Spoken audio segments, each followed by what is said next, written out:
welcome back to DecoyNoise, where today we're doing 3 more stories from r/am I the a-hole and taking them to Decoy Court. But as always, we have to give out today's Decoy coin, which goes to MBlazeK. MBlazeK isn't someone that normally comments in the Decoy Koi pond, but they did give me great feedback as to how to make the channel much better. So I am never sensitive as to feedback on how to make the channel a more pleasant experience for everyone. So if you have some constructive criticism, be sure to drop it in the comments, because I am not sensitive in any way, shape, or form to my channel.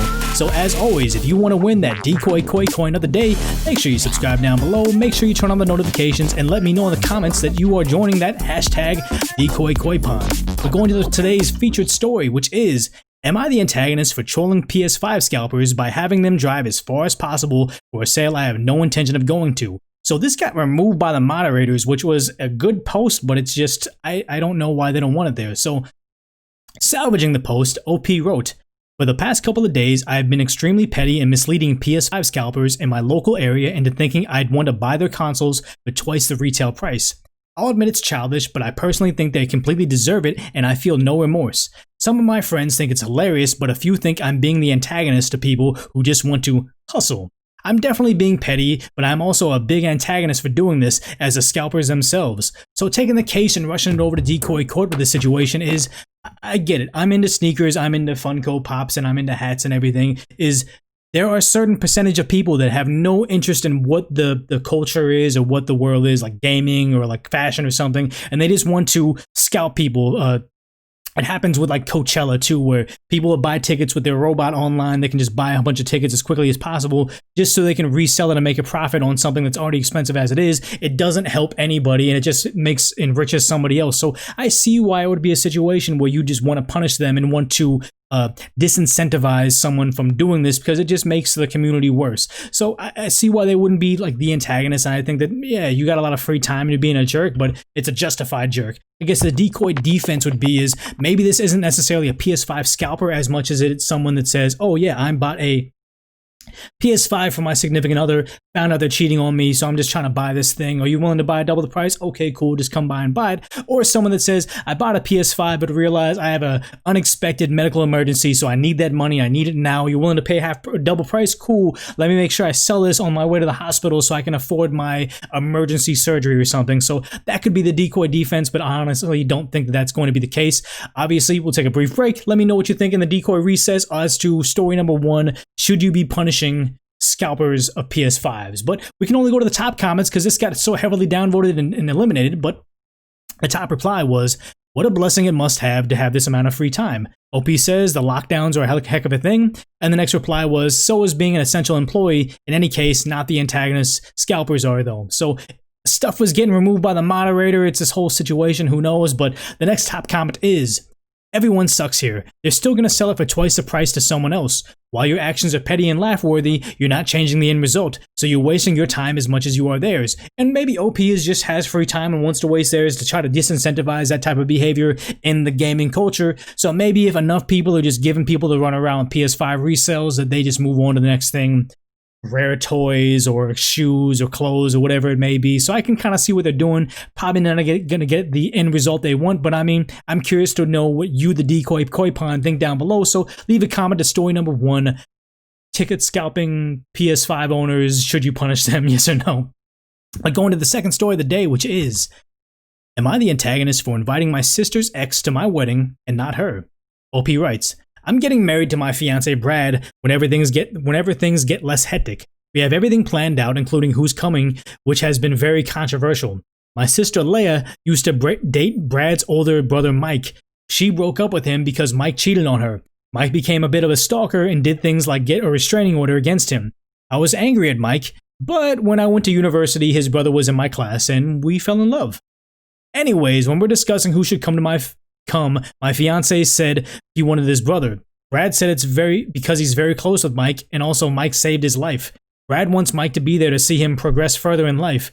Brad teared up a bit. He isn't an emotional guy, and said he's sorry, but he's choosing Mike over Leia. I'm very close with Leia, but Brad is my future husband, so he kind of takes priority. I told Leia the bad news, thinking that she would understand because she's still going dress shopping with me. and she said I was no longer welcome in her home to see my niece. Am I the antagonist? So edit. Okay, yes, I know I'm the antagonist here. I'm going to talk to Brad tomorrow about this.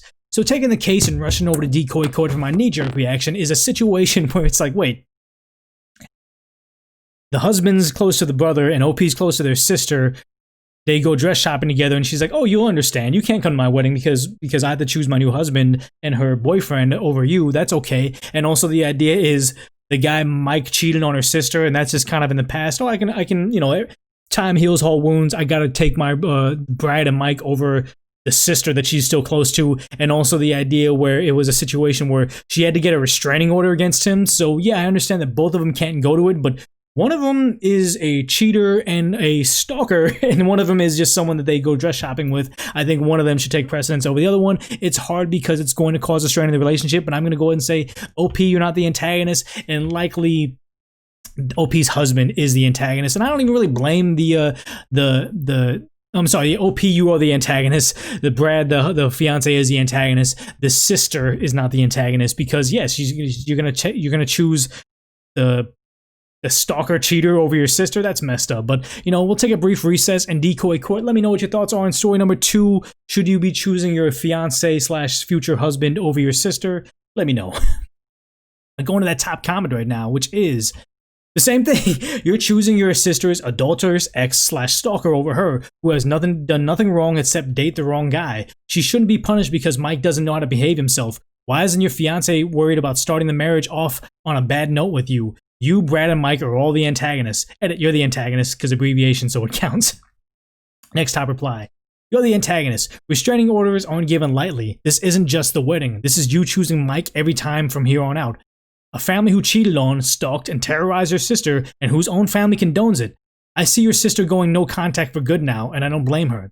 And just so we're clear, you would also be the antagonist when you whine to everyone how she isn't supporting you when you get cheated on, because that's how the family raised their boys. So that's a bit of stepping over the boundary, saying like, oh yeah, the brothers are going to be a cheater just because that one's a cheater. I think that's a bit too far, but everything else I agree with in the top comments where it's a situation of, no, they don't need to be choosing the guy Mike who's a cheater stalker over the sister who's just seems innocent in the situation. Maybe we're missing information, but we'll go ahead and go to that top controversial comment to see what they're saying. And the top controversial comment says, wait, what do you mean he did things? Edit, in another comment I voted already. Obviously, if this is real OP as the antagonist, it's just a weird throwaway account like murder, arson, and jaywalking. What? Edit number 2. I feel like it also ties in with what type of crazy we're dealing with here, and if there is a life or death safety issue that OP is ignoring for the sake of not starting off on a bad foot. So apparently information is not the acronym used to ask a question. Apparently it means you can't make a decision, so my bad. Okay, so there's a bit back and forth. I imagine there's other information in here that makes the situation progressively worse, but I mean, just at a knee-jerk glance in Decoy Court, I'm still saying that OP, they're kind of the antagonist, and then everybody else in that kind of sucks except for the sister. We understand that. Reddit already gave them the judgment of they're the antagonist, and for once Decoy Court kind of agrees. But going to today's third and final story, which is, am I the antagonist for refusing to give my parents my passwords now that I'm an adult? OP writes, this happened a few months ago and my dad is insistent that I'm the antagonist here. My parents have always been that type of overprotective. Ever since I was old enough to make my first social media accounts, they insisted they had to have passwords to them. Being around 11 years old at the time, I agreed. I soon got upset though, since I started noticing messages being sent that weren't typed by me on my account. If my friends swore, my parents would send them messages acting if they were me, being rude to them and telling them that I didn't want to be friends with them anymore. This caused a lot of fights between me and my friends. Meanwhile, my parents stated it was for the best. As I got older, this behavior just got worse. Around high school, my dad installed security cameras in the house. He said it was for keeping us safe, but honestly, it feels like I'm in prison. The cameras are there in all different angles to make sure there are no blind spots. They're placed in the kitchen, living room, and hallways. None of the bedrooms or bathrooms, though. He can check them on his phone, along with use them as an intercom system to get upset at me if I'm doing something he doesn't like. He made me install an app on my phone that logs where I go, for how long I go, and how I got there. It keeps this information for about a week and notifies him if I turn off my location sharing. He checks it often and then asks me about it almost daily. Example, I saw you went to X's house today. How was that? He also keeps a paper in the house with all my usernames and passwords for every social media account that I have and they know about. They make me update it yearly and test it before letting me go to make sure it all works. They say that it's for safety reasons, so that if I go missing or something, they can check who I'm talking to. However, I'm 21 now. I live with them to save money since I'm a full-time university student. Recently, my dad asked me to update the passwords and I told him no, because I would like to have some privacy now. He got extremely upset and used his parental controls on the Wi-Fi to cut my devices from getting connected for a week. I wasn't able to do my homework properly and I couldn't call with friends or anything because I don't have much data on my phone plan. I got upset with my dad and got into a pretty bad argument with him. He said it was just for protecting me and that as my father, it's his job to make sure that he always knew where I was and what I was doing. I tried talking to him about this, but she said that I shouldn't keep seeing both of them as the bad guys and that I would eventually understand. She cried during our conversation and kept telling him how much I hurt my dad by implying that I don't trust him. I've always been introverted and never go anywhere without telling them. I don't think I need to be surveilled this heavily, but I do feel bad for upsetting my mom so much. Am I the antagonist? And taking the case and rushing to the Decoy Court for my knee-jerk reaction is I do understand, and many people on the subreddit and on the channel too, they don't agree with the idea of being able to watch over and monitor the kids and say like, oh yeah, what are you doing? Make sure you're like, no stranger danger, like, everything is going okay with their social media. I do understand that, but to the point where they're 21 years old and paying their own, well, some of their own bills, I could see why that's kind of overstepping the bounds. And it's also not allowing OP to make their own judgment calls and be an adult because they've never done it without adult supervision. So I understand that, but also the idea of OP still living with mom and dad and relying on their Wi-Fi, it's a sad reality, but you're gonna have to, like, if you don't give them the password, they're gonna cut you off, and that's just how it is. Until you can be your own adult, you can't expect that these overbearing parents are gonna be less overbearing. Very, very sad, probably bad parenting, but I'm gonna go ahead and say, OP, you're not the antagonist. I guess the decoy defense would be is oftentimes these stories that give everybody their fair shake are written in a way to try to paint themselves as not the bad guy. Well, what if OP, when they were on social media, they got themselves into trouble doing something, or they were always off on some weird, getting indoctrinated with weird, message boards and stuff. So maybe they're just trying to keep a close eye on them because they have gotten in trouble and have shown the propensity to do something negative like that. So I could see that being the case too, and they obviously wouldn't want to paint themselves in a bad light. So decoy defense doesn't need to be correct, just needs to defend them, and also a situation of, giving everybody their fair shake. So let me know in the comments down below what you think on story number 3. Should OP just move out already? Because that's probably the only thing that they can do.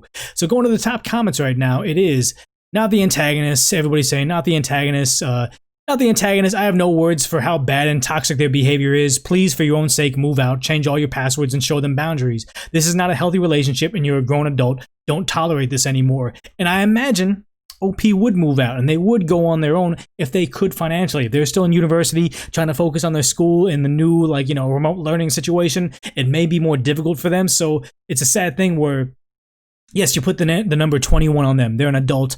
They can go out there and drink. They can vote. They can, they're an adult by 21, but a situation of they're not financially independent, then they're going to run into things like this. If they want to get a full-time job while they're in school, they're entitled to it, but maybe they just need to kind of stick it out for a while because, they can probably afford themselves a much greater life if they finish university, deal with this kind of crazy, overbearing behavior by the parents, and then they move out, and then they cut all ties because it was such a weird environment when they're at home. So bad situation overall, but maybe the controversial section has some wisdom that we don't know about. The top controversial comment is, what the heck, man? Not the antagonist. I once had to have a long conversation with my mother over why it wasn't okay to check my 12-year-old sister's phone without at least talking about it first, and I cannot stress this enough. My 12-year-old sister, you're 21. This is borderline. The next top comment, we need more information. I live with them to save money since I'm a full-time university student. And they said, so how much have you saved? When will you have enough money to move out? And they said -2 points, but it's true. This is the reality of it because they're living in the parents' house. If they were going to be controlling and, doing messages on their phone, that's just who they are. And OP needs to go out there and live their own life, but they can't just start calling the shots when they don't pay the bills. It's kind of messed up, but it's the truth. If they want to go get a job at something and drop out of school so they can have their independence, that's their choice. But if they want to choose and stay at home, that's the sad reality they live in. So I mean, that's my thoughts for all 3 stories. Let me know what you're thinking down below. As always, I ask you to subscribe down below and join the notification squad if you want to be a part of the conversation as soon as the videos go up every Monday or every single day at 10 a.m. Pacific Standard Times. But if nothing else, maybe just like the video, maybe share the channel overall with somebody you know. But if nothing else, go ahead and put this on autoplay and watch the next episode of Decoy Noise coming up next.